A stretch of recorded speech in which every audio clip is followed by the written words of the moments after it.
Assalamu alaikum, dear students. We are learning history of class 10th, chapter 5, that is print culture and the modern world. Today we will learn about the new topic that is reading mania. Reading मानिया क्या होता है? पढ़ाई का जुनून. किस तरह से पढ़ाई का जुनून या दीवानगी किस तरह से आई? फाइन. ये जोश जज्बा किस तरह से आया, इसके बारे में हम पढ़ेंगे.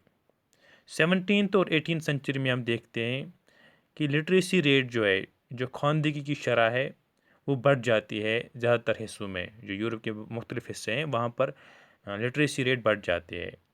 और जो इसमें जो रोल होता है वो चर्चेस का होता है. जो डिफरेंट डिनोमिनेशंस है चर्च के, जो इसके डिफरेंट सब ग्रुप्स है चर्च के, वो स्कूल सेटअप करते हैं गाँव में. वो तालीम, जो लिटरेसी रेट है उसको बढ़ाने की कोशिश करते हैं. वो पीजेंट्स हो, हमारे काश्तकार हो, या जो कारीगर होते हैं हमारे पास, आर्टिजन्स, उनके लिए वो काम करते हैं पढ़ाई के मामले में.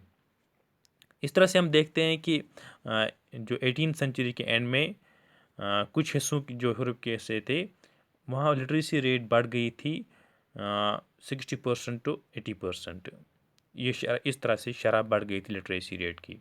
और ये जो लिटरेसी और जो स्कूल्स का फैलना, इससे पढ़ाई का कल्चर वहाँ पर बन गया. एक पढ़ाई का जुनून लोगों के दरमियान आया, पढ़ाई की दीवानगी आई, जिसे हम कहते हैं रीडिंग मानिया, वहाँ पर वजूद में आई. और अब ये लोग बुक्स डिमांड करते थे पढ़ाई के लिए. और इस तरह से प्रिंटर्स भी ज़्यादा बढ़ गए, उनका नंबर भी बढ़ गया, क्योंकि पढ़ने वालों का नंबर बढ़ गया. इस तरह से हम देखते हैं कि नई तर्ज के नई forms of popular literature appear. और जो पॉपुलर अवामी लिटरेचर, इसके मुख्तलिफ फॉर्म्स अब बढ़ गए प्रिंट में, जो नई ऑडियंसिस के लिए था, नई सामीन के लिए था. फाइन. उनके लिए नया लिटरेचर, नया जो लिटरेचर मरतब करना था. बुक सेलर्स ने अब एम्प्लॉय किए, जो फेरे वाले होते हैं, पेडलर्स होते हैं, हॉकर्स होते हैं, उनको एम्प्लॉय किया, जो गश्त लगाते थे गाँव गाँव के इर्द गिर्द, अपने साथ किताबें ले जाते थे, और उनको सेल करते, उनको उनको बेच डालते थे. और हम देखते हैं कि मुख्तलिफ़ जगहों पर अल्मनैक्स थे. अल्मनैक्स के क्या होते हैं? वो एनुअल पब्लिकेशन होते हैं, जो एस्ट्रोनॉमिकल डेटा जिनमें लिखा होता है, जैसे कि मोमेंट ऑफ सन किस तरह से होता है, मून का किस्सा होता है, टाइड्स कैसे बनते हैं, कब बनेंगे, एक्लिप्सेस, लाइक दैट. इन्हें हम अल्मनैक्स कहते हैं. और हमारे पास रिचुअल कैलेंडर भी होते हैं, कब सेलिब्रेशन, कौन सा त्यौहार कब सेलिब्रेट किया जाएगा. और इसके साथ साथ हम देखते हैं कि जो बैलड्स है, जो सॉन्ग्स होते हैं इन द फॉर्म, जो हिस्टोरिकल अकाउंट देते हैं, या फिर जो लोक कहानियाँ होती हैं, फोक टेल्स होते हैं, ये सब भी हम देखते हैं. इसके साथ साथ रीडिंग में डाइवर्सिटी थी. जैसे हम, अगर हम तफरी के लिए भी रीडिंग होती थी, जो कि आम लोगों के लिए मैसर रहती थी. इसके साथ साथ हम देखते हैं कि इंग्लैंड में छोटी छोटी छोटी किताबें होती हैं, चेप बुक्स कहते हैं. चेप बुक्स क्या होती थी? जो पॉकेट साइज बुक्स होती थी, जो जो ट्रैवलिंग पैडलर्स, जिन्हें हम चेप मैन कहते हैं, वो बेचते थे. और ये कम पैसों में मैसर रहती थी. फॉर ए पैनी. पैनी क्या होता है? It's 1/12 of a shilling. जो ब्रिटिश में जो कॉइन होती है, तो इसका शिलिंग का 1/12 होता है. इट मीन्स मीगर अमाउंट उसको पे करना पड़ता था चेप बुक्स खरीदने के लिए फ्रॉम चैपमैन. फ्रांस में हम देखते हैं कि वहाँ पर देवर बिलिथिक ब्लू, जिस तरह से यहाँ पर आप चेप बुक्स देते हैं, इस तरह से फ्रांस में देयर इज़ बिलिथिक ब्लू, जिन्हें कहते हैं. ये भी लो प्राइस स्मॉल बुक्स हुआ करती थी, जो कम क्वालिटी की होती थी. और इनका जो कवर होता था वो ब्लू कवर में हुआ करती थी. और इनमें हम देखते हैं कि रोमानी तस्वुर था, जो रोमांसेस पर थे, और जो कि 4 से 6 पेज पर मुश्तमिल होती थी. इसके साथ साथ हम हिस्ट्री की किताबें देखते हैं, जहाँ जो हमें बताती थी हिस्ट्री की, पास्ट की हिस्ट्री, माजी हमारा, in the form of stories. Fine. इसके साथ साथ जो हम बुक्स के साइज़ में मुख्तलिफ साइज़ हम देखते हैं, जो मुख्तलिफ पर्पज़ के लिए बनाई गई थी, और जिनकी जो जो मुख्तलिफ ऑडियंस को टारगेट करती थी, उनके दिलचस्पी को लेकर. इस तरह से हम देखते हैं कि यहाँ पर पीरियडिकल प्रेस वजूद में आया, जैसे न्यूज़पेपर्स हैं, हमारे पास अखबार हैं, रिसाले हैं, वो भी डेवलप हुए अर्ली 18th सेंचुरी में. जिनमें हम देखते हैं करंट अफेयर्स भी था और इंटरटेनमेंट भी था। इसमें तफरीह का मौजू भी होता था और जो हालात हाजरा पर भी होता था। न्यूज़पेपर्स और जर्नल्स में इंफॉर्मेशन होती थी रिगार्डिंग वार, जंगों के मतलब, तजारत के मतलब, और जो बाकी डेवलपमेंट्स होती थी मुख्तलिफ जगहों पे, उनसे मतलब न्यूज़पेपर्स और जर्नल्स कवर करते थे। इस तरह से हम देखते हैं कि ये अब मुनसर इन्हीं चीज़ों पर नहीं रहा, ट्रेड और वार्स तक। अब जो साइंटिस्ट के आइडियाज़ थे या फिलासफर्स जो थे, उनकी जो फिलासफी थी या जो उनका साइंटिस्ट का डिफरेंट इन्वेंशंस थी, तो अब ये एसेसिबल थी आम लोगों के पास। अब वो उनके they had easy to approach, उनके पास अब एसेसिबल थे काम आम लोगों के लिए।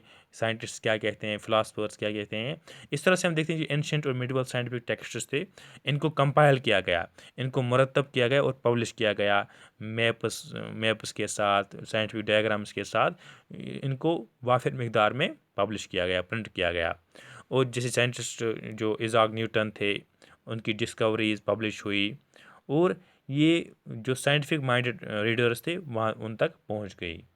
और अगर आप थिंकर्स की बात करेंगे, फिलासफर्स की बात करेंगे, जैसे हमारे पास है थॉमस पेन है, वोल्टेयर है, जीन जैकस रूसो है, इनकी फ़िलासफ़ी भी उनकी वाइडली वो प्रिंट किए गए और वो पढ़ी गई।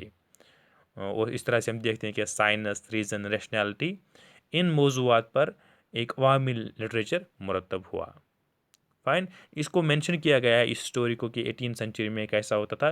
जेम्स लेकिंगस्टन ने अपनी डायरी में उसने कहा कि किस तरह से अवामी सतह पर लिटरेचर बढ़ गया। उसने स्टोरी बताई है कि अगर कोई बंदा घास बेचने जाता टाउन में, तो वो अपने साथ किताबें लाता, जैसे परगीन्स पिकल्स एडवेंचर, या अगर कोई लड़की दुकान पर जाती, वो अंडे लेकर वहाँ से किताबें लाती थी, like the history of Joseph Andrews. तो ये किताबें मामूल बन गई थी, पढ़ाई का इस तरह से वहाँ मामूल बन गया था इन 17th and 18th century. Fine.